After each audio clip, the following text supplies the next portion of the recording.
Posted March 29, 2018, 12 hours 18 minutes and 56 seconds. I grew up in a Christian home, where a photo of Jesus hung on my bedroom wall. I still have it. It is schmaltzy and rather tacky in that 1970s kind of way, but as a little girl I loved it. In this picture, Jesus looks kind and gentle. He gazes down at me lovingly. He is also light-haired, blue-eyed, and very white. The problem is Jesus was not white.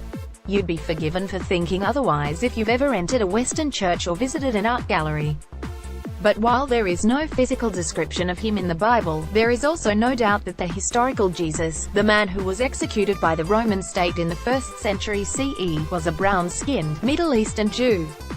This is not controversial from a scholarly point of view, but somehow it is a forgotten detail for many of the millions of Christians who will gather to celebrate Easter this week.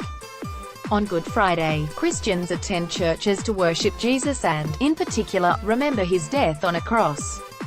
In most of these churches, Jesus will be depicted as a white man, a guy that looks like Anglo-Australians, a guy easy for other Anglo-Australians to identify with. Think for a moment of the rather dashing Jim Caviezel, who played Jesus in Mel Gibson's Passion of the Christ. He is an Irish-American actor. Or call to mind some of the most famous artworks of Jesus' crucifixion, Rubens, Grunewald, Giotto, and again we see the European bias in depicting a white-skinned Jesus. The importance of diverse role models. Does any of this matter? Yes, it really does. As a society, we are well aware of the power of representation and the importance of diverse role models.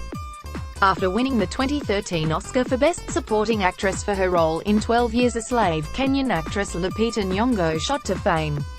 In interviews since then, Nyong'o has repeatedly articulated her feelings of inferiority as a young woman because all the images of beauty she saw around her were of lighter-skinned women.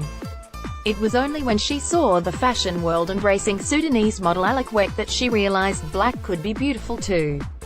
If we can recognize the importance of ethnically and physically diverse role models in our media, why can't we do the same for faith? Why do we continue to allow images of a whitened Jesus to dominate? Many churches and cultures depict Jesus as a brown or black man. Orthodox Christians usually have a very different iconography to that of European art. If you enter a church in Africa, you'll likely see an African Jesus on display. But these are rarely the images we see in Australian Protestant and Catholic churches, and it is our loss.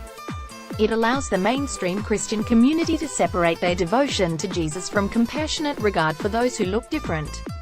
I would even go so far as to say it creates a cognitive disconnect, where one can feel deep affection for Jesus but little empathy for a Middle Eastern person. It likewise has implications for the theological claim that humans are made in God's image. If God is always imaged as white, then the default human becomes white, and such thinking undergirds racism. What if Jesus resembled an asylum seeker? Historically, the whitewashing of Jesus contributed to Christians being some of the worst perpetrators of anti-Semitism, and it continues to manifest in the othering of non-Anglo-Saxon Australians. This Easter, I can't help but wonder, what would our church and society look like if we just remembered that Jesus was brown, if we were confronted with the reality that the body hung on the cross was a brown body, one broken, tortured, and publicly executed by an oppressive regime? How might it change our attitudes if we could see that the unjust imprisonment, abuse, and execution of the historical Jesus has more in common with the experience of Indigenous Australians or asylum seekers than it does with those who hold power in the church and usually represent Christ?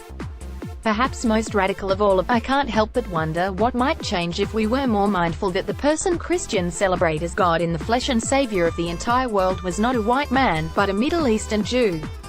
Robin J. Whittaker is Bromby Senior Lecturer in Biblical Studies at Trinity College, University of Divinity. This article first appeared on The Conversation. Topics: Religion and Beliefs, Race Relations, Australia.